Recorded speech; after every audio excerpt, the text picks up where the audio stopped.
Então, saudações cordiais, sejam todas, todos e todos muito bem-vindos. E é com grande prazer que a gente recebe no dia de hoje a professora Andréia Thies, essa linda e maravilhosa, no nosso programa Um Cadinho de Educação Matemática. Andréia, seja muito bem-vinda e, por favor, conta um pouco sobre você. Eu me chamo Andréia, eu estudei licenciatura em matemática na UF em 1983. Me formei, não comecei imediatamente a dar aula, trabalhei na iniciativa privada, trabalhei com projetos culturais, sempre na área financeira, mas aos 38 anos eu me vi desempregada e lembrei do meu diploma lá, né, de licenciatura em matemática. Então eu considero que eu comecei a minha carreira mesmo nessa época, né, 2005, por aí, quando eu comecei a buscar as novas oportunidades de trabalho na área do magistério e vi que precisava me atualizar. Entendi. Então eu primeiro fui fazer especialização na UF, dali eu praticamente emendei para o mestrado também na UF, e depois eu fiz o concurso para a Unirio, cheguei a ser professora substituta da UF durante 2 anos e depois, em 2013, ingressei realmente como professora efetiva da Unirio, e lá em 2015 eu fui fazer meu doutorado e hoje atuo nas licenciaturas em pedagogia e em matemática. Tá bom, então. Então, na medida em que outras dúvidas forem surgindo, eu vou te perguntando, tá? Tá bom, fica à vontade. Deixa eu te perguntar, deixa eu te iniciar te perguntando o que é matemática para você? Como é que você olha para a matemática? A pergunta filosófica. É muito abrangente, né, a resposta, mas eu vou tentar ser bem sucinta. A matemática, ela é vista pela sociedade como algo sem sentido, sem aplicação, uma obrigação, né, que os alunos precisam estudar matemática para ter a formatura, né, terminar a educação básica e tal. Mas assim, na minha compreensão, a matemática vai além dessa ideia que a sociedade tem dela. A matemática nos ajuda a ter lógica, a planejar, estimar tanto a parte financeira, como estimar também quanto tempo você vai demorar para fazer alguma coisa, como é que você vai fazer para chegar daqui até lá.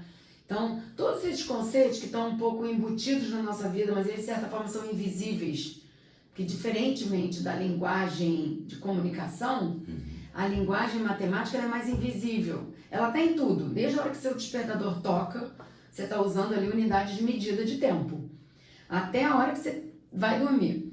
Só que ela acaba sendo um pouco invisibilizada e também por conta de toda essa carga negativa que os alunos têm, né, na escola, de não gostarem da disciplina da matemática. Então, ela acaba ficando nesse lugar de esquecimento. Mas se você sair um dia de casa e tentar olhar, toda vez que você se deparar com uma situação, um problema para ser resolvido, ou você tiver que usar números, você lembrar, aqui tem matemática. Eu acho que você ela vai fazer mais parte do nosso cotidiano e vai sair desse lugar de algo inacessível e difícil e que não tem utilidade. Entendi. Então, assim, pensando nisso que você me falou agora, né, da matemática, ela está nesse lugar, em alguma medida, de invisibilidade, de terror, de pânico, de medo. Como é que era você enquanto aluna de fundamental e médio, que a gente sabe que antes era ginásio e científico? Como é que era a tua relação, assim, enquanto aluna com a matemática? Você era boa aluna? Eu sempre tive muito problema de memória. Sempre tive muita dificuldade de decorar, né, nomes e afluentes dos rios, do Rio Amazonas e tal, capitais. Na história, então, datas, eu sempre fui muito ruim. E na questão dos números também, minha memória também me traía várias vezes, né? Então, assim, eu nunca consegui decorar tabuada.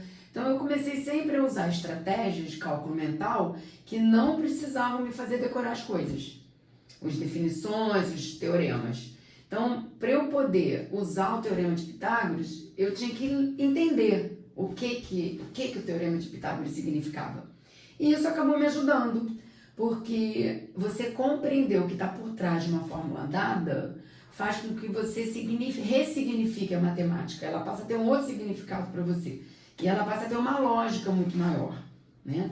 E eu acho que foi isso que me ajudou a gostar de matemática, porque eu não decorava as coisas. Então, eu tinha que entender o que estava por trás. E isso também acabou me fazendo aquela colega que explica o conteúdo para os colegas. E aí, eu acabei E isso eu gostava de seguindo por explicar para os essa colegas área. na época. Gostava. Como é que você se sentia assim, meio que professora? Como Eu é que era sempre vi isso? muita lógica em todo ente matemático, né? Até no sistema de numeração decimal. É muito lógico, é tudo muito assim. Eu ia falar perfeito, mas retiro essa palavra. mas é tudo muito usável, eu quero dizer. Tem um padrão, tudo muito padronizado. Então, assim, dei o exemplo do sistema de numeração decimal, que é um dos primeiros conceitos que a criança aprende, né? Unidade, dezena, centena. E isso se repete infinitamente. Por maior que seja o número, ele vai respeitar essa regra, esse padrão. E é meio assim na matemática, né? Adição, multiplicação, são operações que têm padrões, que se você aprende a usar, né, a operar na adição com um número pequeno, tipo 3 mais 4, a regra vai valer para 13 mais 14, para 1.300 mais 1.400. Então, eu acho isso muito belo. Eu gosto de coisas simples. Eu acho que a matemática, ela simplifica muito.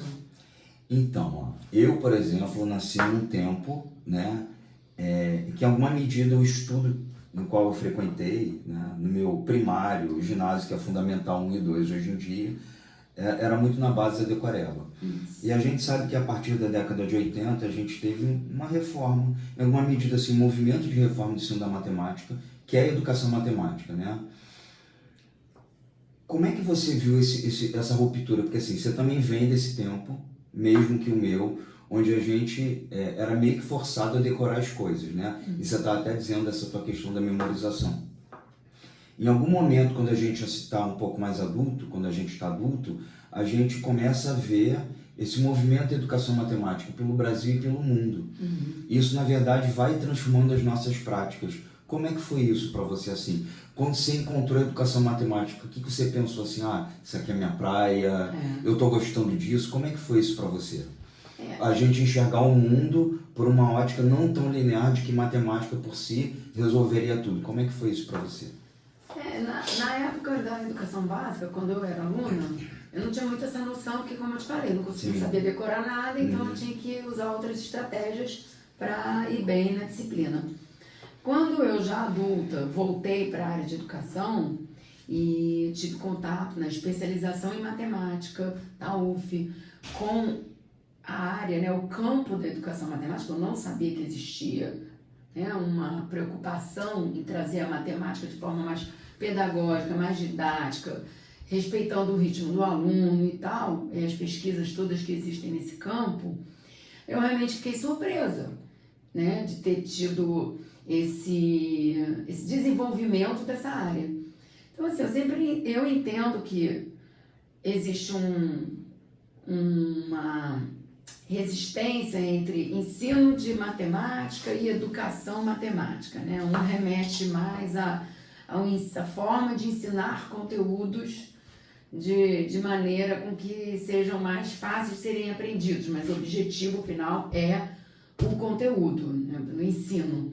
E a educação matemática, ela vai aí cobrir uma lacuna que a gente acredita que seja muito importante, que é educar matematicamente o raciocínio, o pensamento, porque a gente sabe que matemática não é sobre números, é sobre estratégias de resolução de problemas usando números. Então, acho que a educação matemática está muito nessa área. E esse campo de pesquisa, ele tem muitos desdobramentos, né? Então, dentro da educação matemática, a gente tem a etnomatemática, a gente tem a modelagem matemática, a gente tem a literacia estatística, que é muito importante nos dias de hoje, a tecnologias digitais, também dentro do campo da educação matemática tem essa preocupação. Agora, eu acho que enquanto a escola não tiver uma grande transformação, não só em relação à matemática, mas eu vou falar da matemática, que é, por exemplo, levar realmente a tecnologia para dentro de casa, dentro de sala.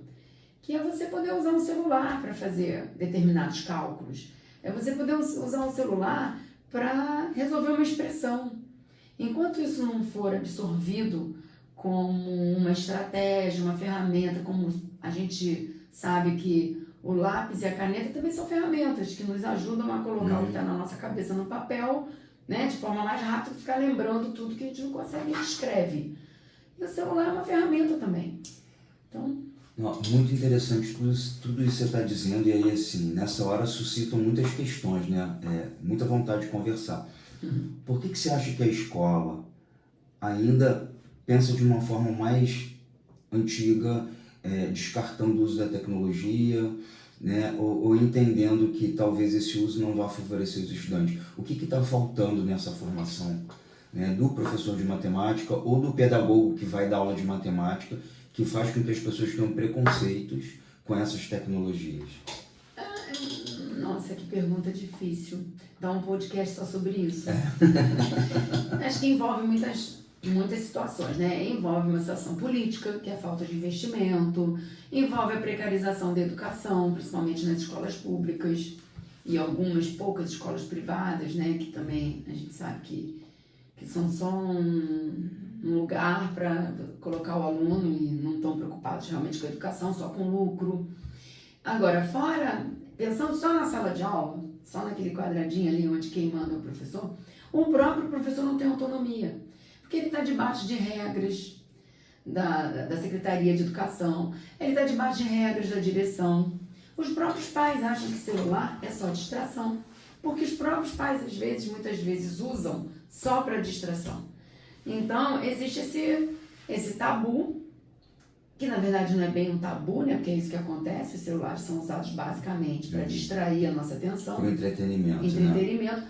E pouco uso tecnológico no sentido de aprendizagem. Entendi. Então, assim, falta um planejamento pedagógico, e que esse planejamento seja entendido pela própria direção da escola e pelos pais, para que aquilo ali possa ser usado de uma forma, né, que vai fazer com que a criança, enfim, o jovem, o estudante consiga alcançar ali o que ele precisa enquanto conhecimento, né? Você acha que como é que fica a formação no meio desse caminho? Porque assim, ó, eu e você, né, para quem não sabe, nós somos amigos pessoais e grandes parceiros de trabalho desde muito tempo, tá, gente? Muito não que a gente é jovem, né? Por isso que ele me convidou primeiro. Ah, sim, por favor. E, na verdade, é isso. O que você acha que poderia ter na formação docente, tanto do licenciado em matemática, quanto do licenciado em pedagogia, que futuramente vai dar aula de matemática? O que falta nessa graduação para que esse cenário comece a se modificar um pouquinho? O que você poderia sugerir, por exemplo? Tá, eu acho que já tem. De novo, perdão, é uma teia de complexidade, eu sei. Não, tudo mas bem. É que a gente está aqui. No meu entendimento, já existe essa formação nas boas universidades. Já existe a preocupação dos docentes do ensino superior das licenciaturas, pedagogia e matemática, em inserir tecnologia digital na formação do futuro professor. Só que aí o professor sai formado com um monte de ideias legais sobre o uso de tecnologia e muitas vezes esbarra em restrições físicas, estruturais e também pedagógicas, porque tem essa coisa de proibir celular nas escolas. Tem uma lei, né? Aqui no Rio de Janeiro é proibido. Então, como é que você vai trabalhar com tecnologia? Aí tem uma escola que tem um laboratório, mas não tem internet. Tem outra escola que tem internet, mas não tem os equipamentos, são todos defasados. Então você esbarra nessa estrutura física que não deixa você pôr em prática porque você aprendeu na universidade, na sua graduação. É que a gente costuma dizer, né? A educação, na verdade, ela é um campo multidimensional. Então, assim, existe um campo político, existe um campo cognitivo, existe um campo pedagógico e demais campos sociais, enfim. Só que quando a gente chega no campo que seria o melhor dos mundos cognitivo, a gente consegue planejar. O problema é quando a gente vai materializar aquilo que a gente planejou, que nem sempre a gente consegue a estrutura e o apoio suficiente para isso, né? Sim, só para ilustrar um pouquinho essa minha opinião, por exemplo, eu conheço uma pessoa que atua na prefeitura de Maricá. A escola que ela atua tem lousa digital. Então, ela prepara muitos conteúdos, muitas atividades ligadas diretamente ao uso de tecnologias digitais. Os alunos correspondem, mesmo sem o uso do celular, eles fazem os conteúdos direto na lousa. E ela hoje, eu conheço essa pessoa, ela hoje me fala, eu não sei mais trabalhar sem celular na sala de aula, sem a lousa digital, sem tecnologia. Só que eu também tenho outras conhecidas, outras amigas e ex-alunas que falaram, professora, eu nunca consegui fazer uma atividade usando tecnologia digital, ou celular, ou computador. Até hoje, desde que eu me formei, essa é a minha maior frustração. Então, assim, vai depender de onde você cair, né? De onde você estiver. Até porque a gente sabe que a prefeitura de Maricá é uma prefeitura que ela investe pesadamente em educação, né? Sim. E tem feito um excelente governo, né? Assim, extremamente bem elogiado, né? Sim. Parece até que agora eles querem abrir uma universidade municipal, você ouviu falar disso? Sim. Né? Bem interessante também a proposta, né? Então, continuando nessa linha, né? Da gente estar pensando nos limites, nas possibilidades, naquilo que a gente aprende na graduação né, os entraves que existem, deixa eu te fazer mais uma pergunta assim, né, nessa direção. Quais seriam hoje os maiores desafios para a gente formar docentes? Além da falta de estrutura nas escolas que posteriormente... Ainda bem que você não me perguntou sobre os desafios para a educação básica. Porque eu não ia conseguir responder. É parecido, é semelhante, mas eu acho que na universidade a gente já tem um pouco mais de autonomia, né? A gente consegue fazer um planejamento, consegue ter alguns projetos que envolvem mais os alunos, como o PIBIC, o PIBID, o projeto de monitoria. Então, eu entendo que essa mediação que o professor faz na universidade é um pouco diferente do ensino da educação básica. O professor do ensino superior, ele tem condições de mostrar o que existe, mostrar os caminhos que o professor pode seguir, trazer a questão do livro didático como apoio às práticas pedagógicas, mas não somente o livro didático, e desenvolver no professor confiança e autonomia, principalmente na pedagogia, porque os alunos chegam com muito medo da matemática, com traumas verdadeiros e tal, alunos que foram retidos, né, não passaram de ano, alguns até que pensavam em desistir, e aí chegam na pedagogia e se deparam com a ideia de que não vão dar aula só de português e artes e corpo e movimento, vão dar aula também de matemática, que é algo que eles teoricamente precisam rever, porque, da onde vem esse trauma, o que aconteceu. Então eu acho que a gente não tem muito assim uma solução pronta, mas é fazer um trabalho mostrando os prós e contras de um ensino de matemática significativo para o aluno e do ensino de matemática que é só conteudista. E aí eu acho que conforme chega na sala de aula, se a gente tiver plantado a sementinha bem e adubado ali durante a graduação, essa sementinha pode germinar. Entendi. É tentar estabelecer uma cultura de paz a partir dos traumas que essas pessoas sofreram, né? Para que não se reproduza, né? Para que não vire um ciclo de manifestação de eu me traumatizei da matemática, eu tô com essa turma agora, vou traumatizar também. Né? Porque a gente sabe que, na verdade, romper, assim, sabe, esses ciclos. Eu já ouvi, né, de muitos professores que atuam no Fundamental 1, que não gostam de matemática e meio que decoram aquele conteúdo para poder trabalhar. Só que, assim, é complicado para a própria pessoa e complicado para os próprios estudantes também, que talvez não sintam essa segurança no professor, né? Não, e criança sente tudo, né? Sente. O professor que não gosta de ensinar uma coisa, Sim. A criança já está ali. Eu também não gosto não vamos aprender isso não. E como é que você olha para esses traumas, assim? O que você acha que pode...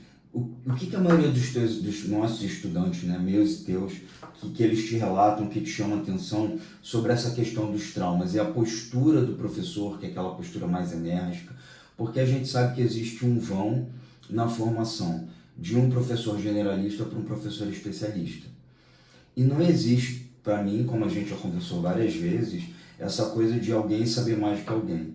Porque assim, o professor generalista que faz o curso de licenciatura em pedagogia, ele tem que dar aula de ciências, de história, de matemática, de português, de artes.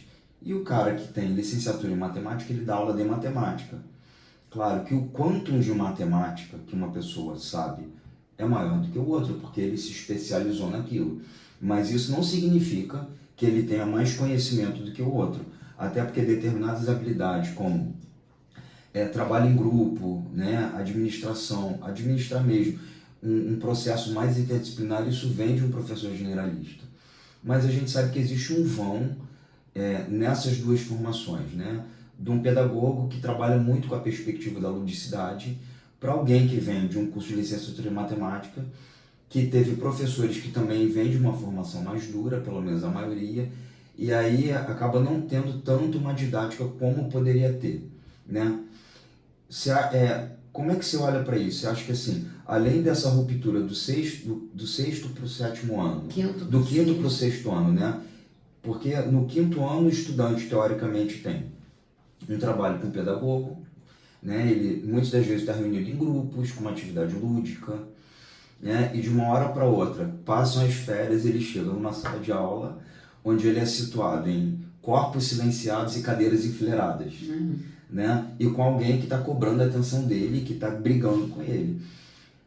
Como é que é isso, André? Assim, essa postura, você ainda observa isso hoje em dia, assim, essa postura sisuda de um professor de matemática que usa um instrumento de avaliação enquanto algo opressor, sabe? Para poder fazer com que aquele estudante aprenda, ou algo que ele entenda que vai fazer com que aquela criança ou estudante aprenda.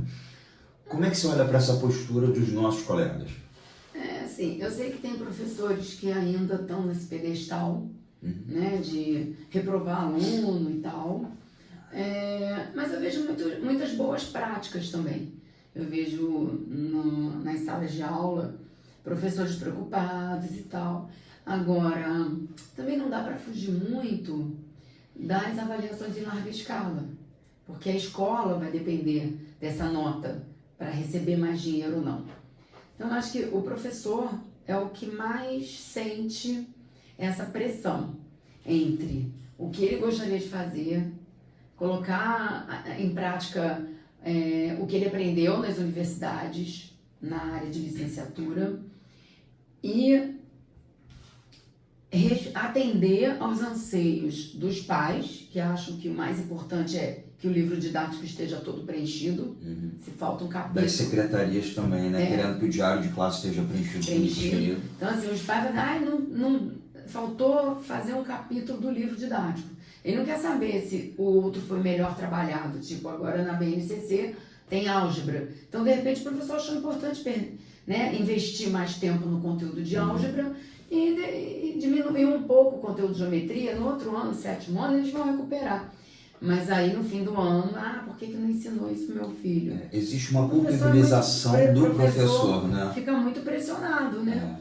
Entre o que ele gostaria de fazer, o que os pais esperam e o que ele é obrigado a fazer pela gestão. Eu acho que ele tenta se virar. Todos nós, né? Já dizia o Biratã D'Ambrosio, não importam as políticas e os regulamentos da profissão. O que um professor faz entre quatro paredes é problema dele. Então tem os professores transgressores, né? Que não vão ensinar o que eu acho que tem que ensinar. E isso é mais fácil na rede pública. Na rede privada, a gente já trabalhou em escola particular. Nós trabalhamos juntos, na escola né? particular é muito opressor mesmo. Inclusive a gente dividia a turma, tá, gente? Ela lindamente com geometria, né? E eu com álgebra. Ele com matemática 1 e eu com matemática 2. Mas eram os mesmos estudantes, a gente tinha um trabalho muito alinhado. Porque a gente não concorda, né? Porque a gente acredita que álgebra e geometria deveriam andar juntos. Sim. Em vários momentos que você pode estar dando aula de geometria, entra a álgebra e tal. Então a gente não concordava com essa divisão, mas era obrigado a dar aula separada, não tinha jeito. Como na verdade, assim, em alguma medida, o próprio conhecimento, as pessoas tentam separar em caixinhas, como na verdade a gente poderia aprender tudo de uma forma mais enciclopédica, né? Mas isso é bem interessante. Mas seguindo aqui, que a gente está quase terminando o nosso podcast, eu tenho algumas perguntas para você, eu até anotei aqui numa cola, tá? A sua tese de doutorado, intitulada Aprendi no YouTube, ela investigou o estudo da matemática por meio de videoaulas, né? O que mais te chamou a atenção na relação entre os estudantes nas plataformas digitais e na aprendizagem matemática? Videoaulas, eles têm prós e contras, como tudo na vida, né? Tem muitas características interessantes. Essa situação que o aluno pode ver quantas vezes ele quiser a aula até entender, ele pode pausar o vídeo, tentar resolver e depois ver já a resposta certa. Então, para o estudo individual, e até em grupo também, um grupo pequeno de pessoas, as videoaulas são muito interessantes. Mas o que a gente vê na prática são os alunos correndo para o YouTube na véspera da prova para aprender macete em 30 segundos, para aprender aquela estratégiazinha, tentar descobrir resposta. Burlar o sistema. Tentar descobrir resposta, ver problemas sendo resolvidos, tentar descobrir resposta. Aí chega na prova, o problema é diferente, muda uma coisinha, ele já erra o problema todo, porque ele tentou decorar a receita de bolo, né? Que a gente chama. Então, as videoaulas podem ser usadas como um instrumento pedagógico, um instrumento didático. Tanto o professor pode fazer uso dessas videoaulas. Muitas vezes as videoaulas têm recursos tecnológicos que o professor na sala de aula não vai conseguir fazer. Desenhos, imagens e animações, né, que são interessantes. E começar a tentar inserir as videoaulas que já estão produzidas. E tem muito material bom, Tem né, André? muito material importante. É importante também fazer uma curadoria. É importante que o professor assista antes a aula. Sim. E veja onde ele deve parar o vídeo para os alunos poderem ter um tempo de maturar essa informação nova, né? Amadurecer essa informação. E durante a tese eu tive muitas surpresas boas, agradáveis, mas também tive muitas surpresas voltadas, né, ligadas à parte da monetização do YouTube, né, que tipo videoaulas apelativas, paródias. E aí assim, não é entretenimento. Estudar dói, estudar é chato, estudar cansa. Então assim, não é para ficar brincando muito na hora que está estudando. Mas aí tem essa mistura de para engajar, para ganhar mais seguidores. Aí faz muitas coisas assim que distraem o Da aluno. performance que você diz, né? Como é que você olha para esses professores performáticos? Você acha que faz parte? Né? Você acha que faz parte? Cada um usa a estratégia que acha que é o melhor, né? Eu acho que eu não conseguiria, eu acho que eu sou mais sisudo. Acho que eu sou mais Tá vendo? sisudo. Fica traumatizando os alunos. Ou talvez até ser traumatizado. Mas não, você sabe que assim, como eu não sou muito alto, né, gente? Então assim, quando eu era criança, eu sempre sentava nas primeiras cadeiras, que a fileira era por ordem de tamanho. E eu era muito quietinho. Eu gostava muito de matemática. Então assim, eu era o preferido dos meus professores. Aqueles professores bravíssimos. Eu lembro até o nome delas. Mas eles eram muito bravos, que todo mundo se tremia, né? Mas elas me amavam, imagina. Um garoto pequenininho que senta na primeira cadeira, faz todos os deveres. E fica quieto a aula toda. Qual professor que não vai gostar? Então, os outros traumatizaram, eu não. Né? Ainda bem, né? Senão você ia ser professor de matemática traumatizado e ia continuar reproduzindo o modelo, né?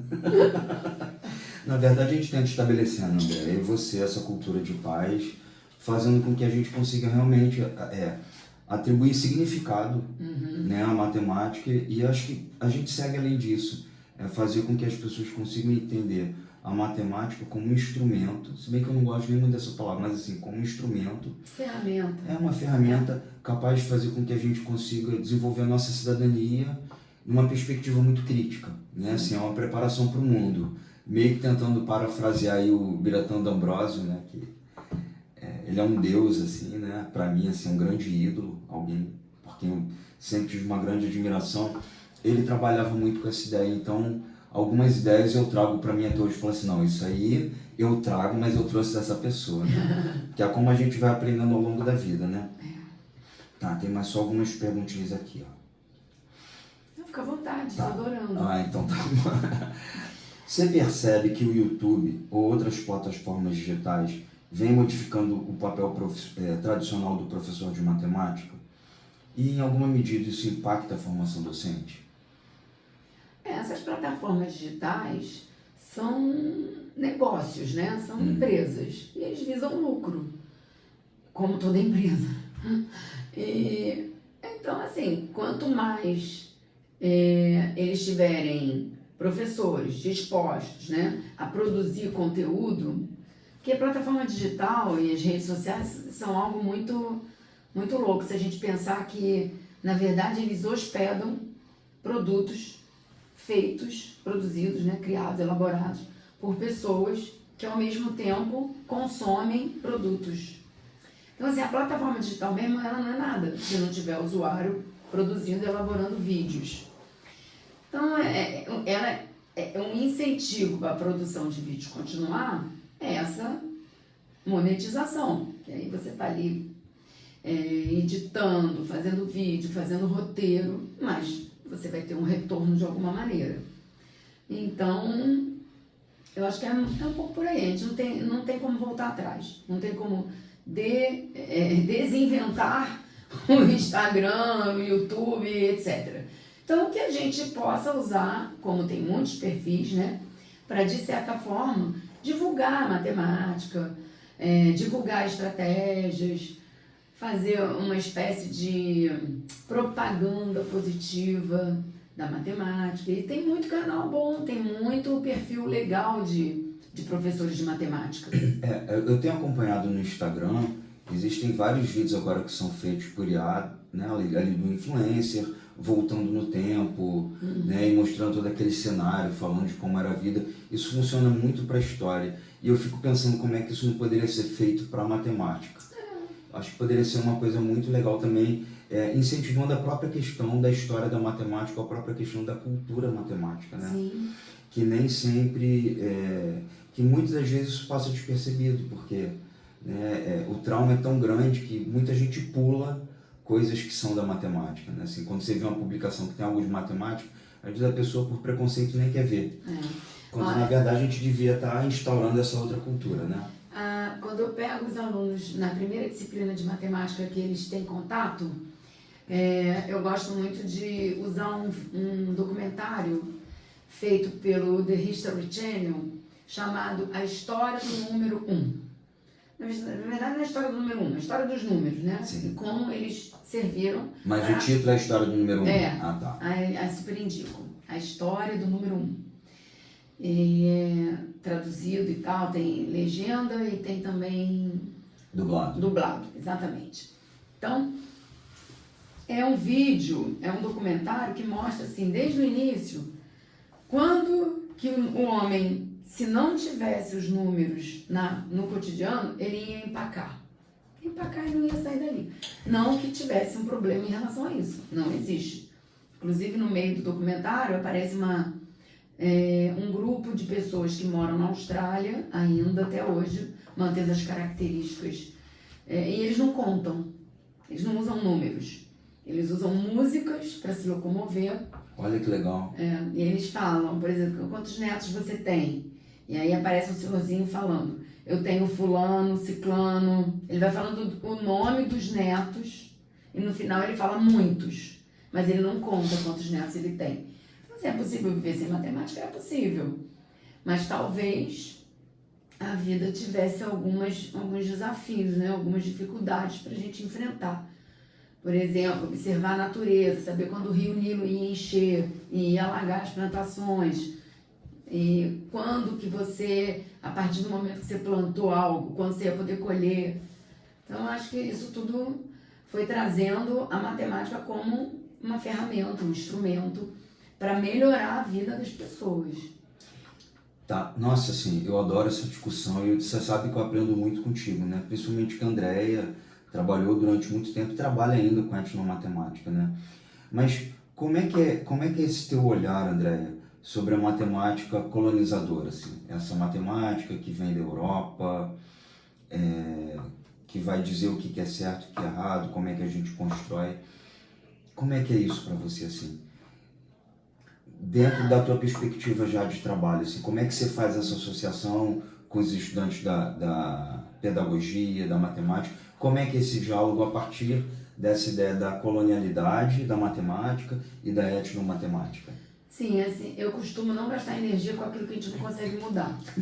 Não vai mudar a matemática eurocêntrica, é ela é ela que está posta. Sim. É ela que está nas fábricas, nas faculdades de engenharia, nos equipamentos de medicina que a gente utiliza. A matemática está em todas as áreas da vida humana atualmente. Você não é tão subversiva assim, né? Não, Entendi. eu cansei de lutar contra algo que não dá para mudar. Mas a gente pode subverter algumas coisinhas. Sim. Eu acho muito importante que a gente tenha a noção não só da obrigatoriedade, mas do direito de falar sobre as leis das relações étnico-raciais, a Lei 10.645 e a 10.639, que é antirracista, né, das origens, nas nossas origens, enquanto seres que nasceram, né, que viveram e se multiplicaram na África como um berço da humanidade, e da outra lei, 11.645, que é a lei dos povos tradicionais indígenas. Então, eu acho que, no mínimo, a gente tem que falar disso. No mínimo, a gente tem que reservar uma aula só para mostrar que não existe só a matemática eurocêntrica. Ela é apontada porque foi o colonizador que venceu essa grande luta de colonização, de invasão, né, vamos dizer assim, dos outros locais. E ela é que foi implantada ali na... E o interessante é que, assim, esse colonizador europeu, inclusive, ele descarta a geometria que vem da Grécia, né? Não sabia. E talvez até por isso, hoje em dia, a gente ainda tem uma predominância muito maior no ensino de álgebra do que no ensino de geometria. Pode ser. Não é? Porque, assim, você vê que muitas das questões em matemática, dos problemas, eles poderiam ser resolvidos só com representações. Né? Assim, você faz um desenho, você consegue resolver, o teu raciocínio vai através do desenho. Só que a gente tem a mania de pôr o tal do X, que a gente aprendeu que a álgebra equivale. Né? Então, deixa eu te fazer aqui uma pergunta. E é importante mostrar também que, na verdade, outros povos contavam, outros povos observavam padrões com estratégias próprias, né? Isso tudo é importante, né? A gente está mostrando para os nossos futuros professores para que eles possam levar projetos antirracistas para as salas de aula. Como é que você vê hoje em dia a matemática, a educação matemática nesses processos de inclusão? Por exemplo, assim, a gente tem hoje em dia, né, um diagnóstico muito maior de pessoas com autismo, porque até então a gente não tinha, né, todas essas questões das pessoas neurodivergentes. A gente tem um processo, graças a Deus, maior de inclusão de pessoas surdas e cegas, e a matemática sendo pensada para isso, né? Como é que você observa, eu não falo de um ponto de vista pragmático, eu falo assim, de um ponto de vista do empenho dessas pessoas, desses nossos colegas professores de matemática, quanto a essas questões. Como é que está esse cenário para você, assim, das pessoas discutindo mais isso? Você acha que nesse sentido a gente consegue romper um pouco com essa ideia do colonialismo, com essa ideia do neurotípico sendo só o privilegiado, da gente poder promover uma diversidade maior a partir da matemática, da educação matemática? Como é que você olha para isso? Eu não tenho muito assim, uma opinião formada, porque eu não estou mais nas salas de aula. Então, quando eu tive contato com inclusão, foi na escola particular, uma escola bem estruturada. Praticamente cada aluno incluído tinha um mediador que sentava ao lado.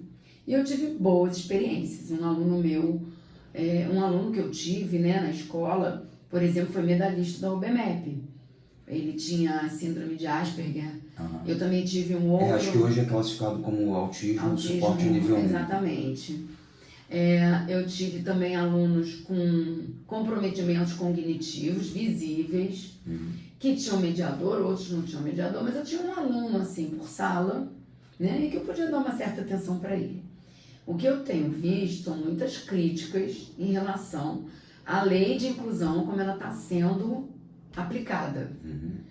Né? A necessidade de um professor dar conta, às vezes numa turma de 10 alunos com questões seríssimas e que foram depositados ali complicado. sem a menor capacidade de resolverem sozinhos problemas. De novo, a gente volta à culpabilização do professor, né? E o mediador, os mediadores, que a prefeitura, pelo menos eu vou falar só do que eu sei, a prefeitura do Rio, ela contrata mediadores, na maioria das vezes estagiários, que não tem nem curso de mediação. Então, assim, enquanto mediação não for uma profissão, como é professor, com salário, com carteira assinada, com direitos, eu acho que a gente está tampando sol com a peneira. Porque acaba que uma sala de aula com 10 alunos incluídos, né, não permite que o professor faça um bom trabalho com os outros 20. Sim. E foi isso que eu vi numa postagem até no Instagram. A gente usa mesmo, né? Assim, várias mães, tanto mães de crianças atípicas como mães de crianças não atípicas, dizendo: meu filho não aprende nada, no caso da criança atípica, meu filho não aprende nada, ele não tem mediadora, ele fica largado na sala. Como das mães de crianças não atípicas, falando: minha filha não aprende nada, porque a professora tem que dar conta dos problemas que a criança É uma situação delicada para todo mundo, né? Tem até uma palavra que eu agora me esqueci, que é quando a criança tem uma crise na sala de aula, de jogar coisa no chão, de gritar, que aí a professora tem que pegar essa criança... Contenção, né? Não, a contenção é o que você faz, né? Mas tem uma palavra para esse momento de crise da criança. Eu também não sei que palavra é. De se jogar no chão, se bater, não sei o quê.